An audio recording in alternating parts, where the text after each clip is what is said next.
Alors voilà, la pâte à sel a été en repos pendant 1 heure, à peu près, minimum. On la retrouve. Voilà. On peut sentir comment elle est. Elle a l'air bien, celle-là. Voilà. Si jamais elle est trop collante, eh bien, vous rajoutez encore un petit peu d'un mélange farine et sel et vous homogénéisez bien. Hein. Bien repétrir, que ce soit bien uniforme, homogène.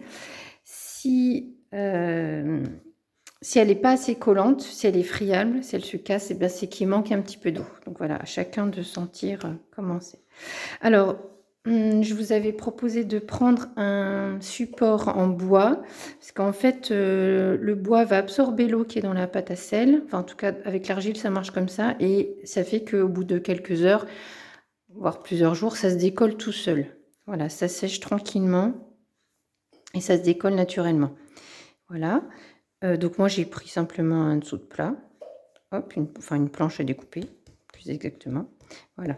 Alors, une petite astuce pour essayer de faire quelque chose qui est uniforme au niveau de l'épaisseur, c'est de prendre par exemple 2 objets qui ont la même hauteur, voilà, la même épaisseur, pardon, les mettre comme ça et de prendre un rouleau à tapisser, simplement.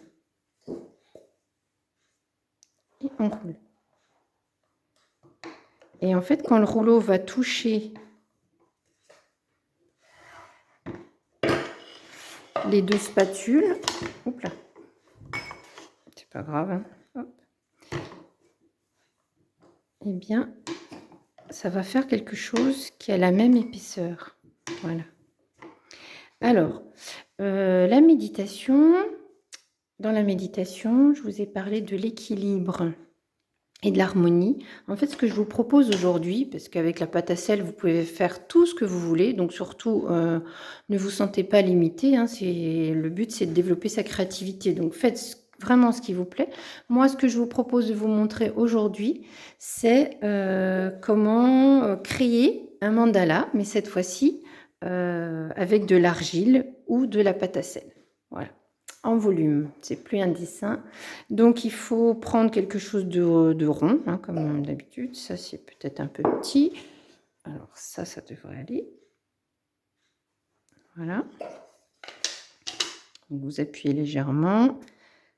Prenez un petit couteau. Alors si vous avez du matériel de modelage, ben, c'est idéal, mais vraiment on peut se débrouiller avec ce qu'on a à la maison. Et puis, ben, comme d'habitude, hein, il n'y a pas de contrainte de réussite. Voilà, on ne se met pas la pression, on essaie, on découvre. Si ça nous plaît, ben, on peut refaire plusieurs fois. Voilà. Si ça ne nous plaît pas, au moins on a essayé. C'est en essayant qu'on sait si ça nous plaît ou pas. C'est le principe. Voilà. Donc on fait le mieux possible, sachant qu'on ne cherche pas la perfection. Voilà. Alors, ce qui reste de pâte à sel, eh bien, je vous propose de le remettre sous film plastique, puisque vous pourrez le réutiliser plus tard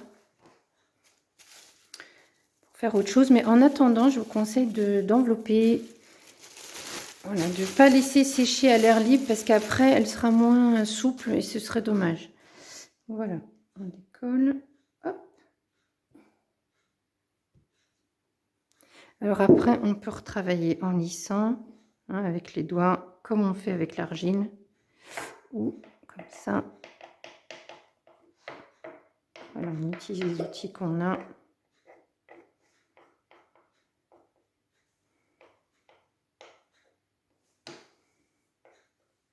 Alors une fois que c'est en place sur la planche en bois, il ne faut pas le décoller, il faut vraiment attendre que ça se décolle tout seul. Sinon ça va se déformer.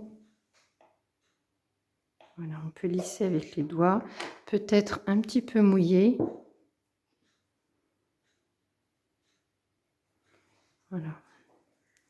Donc ça c'est une astuce avec l'argile, ça marche bien. Ça fonctionne aussi là.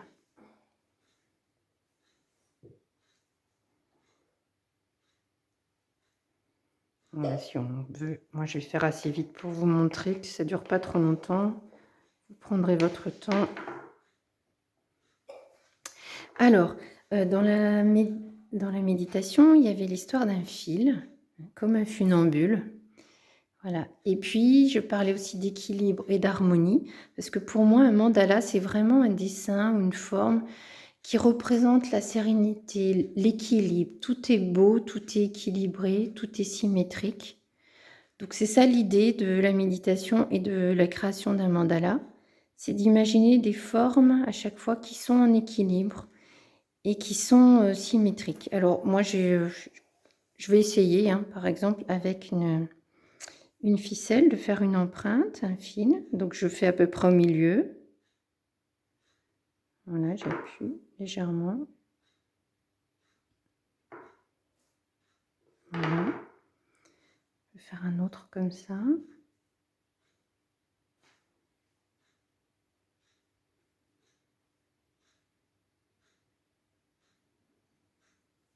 Voilà. Je vais essayer avec ça. C'est une guirlande de Noël. Hein. J'ai trouvé ça à la maison, pourquoi pas. Donc, je vais essayer de mettre au milieu.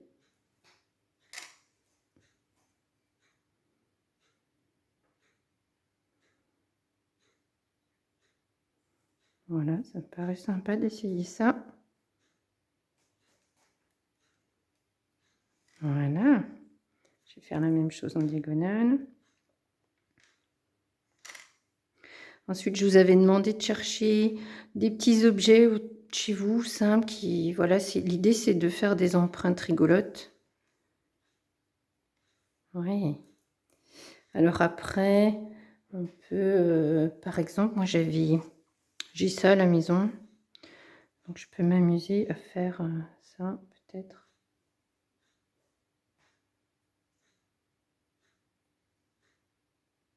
Voilà, là, je fais très vite, hein. Je suis pas forcément très précise. Voilà. Et puis sinon, moi j'ai quelque chose là qui enlève le trognon des pommes. Donc pourquoi pas essayer. Hop. Donc je fais à chaque fois en équilibre. C'est-à-dire que je fais en symétrie. Hein. J'équilibre les formes. J'ai envie d'en faire une là. Hop. Hop. Voilà. Avec le cure-dent aussi, vous pouvez vous amuser à faire des choses. Ça, c'est facile. Voilà. Avec la fourchette, on peut s'amuser aussi avec les fourchettes. Hop. Voilà.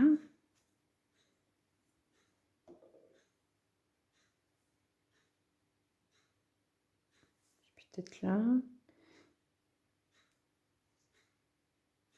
Hop. Voilà. Après, c'est à vous de trouver des choses. Voilà, moi, au milieu. Alors, j'ai un petit bouchon là qui a des petites dents. Donc ou alors, je les mets là, peut-être. Tiens, là. Qu'est-ce qu'on voit, les petites dents? Qu'est-ce que ça fait? Alors, si ça reste collé, ben, des fois, il faut juste attendre que ça sèche un petit peu, ça se décolle tout seul. Voilà. Bon, bah là, c'est pas forcément réussi. Alors, si ça nous plaît pas, et ben, hop, hein, on efface. Et puis, si vraiment on veut tout refaire, on refait une boule. Là, on peut le faire indéfiniment. Voilà, là, je vais enlever, ça ne me plaît pas, par exemple. J'enlève et puis je vais refaire ma forme de tout à l'heure. Donc là, ça colle un petit peu. On peut peut-être attendre, laisser sécher un petit peu avant de refaire. Là, je le refais rapidement. Voilà, après, c'est à vous de chercher des choses autour de vous qui vous plaisent. Faire des formes, voilà, avec plein d'objets autour de vous, mais c'est à l'infini. Si vous avez des enfants, il y a plein de jeux style Lego, Duplo, tout ça, où franchement, ça fait des empreintes très sympas. Donc voilà, à vous de vous amuser. À bientôt. J'espère que ça vous plaît et puis envoyez-moi des photos, partagez. Merci beaucoup. Au revoir.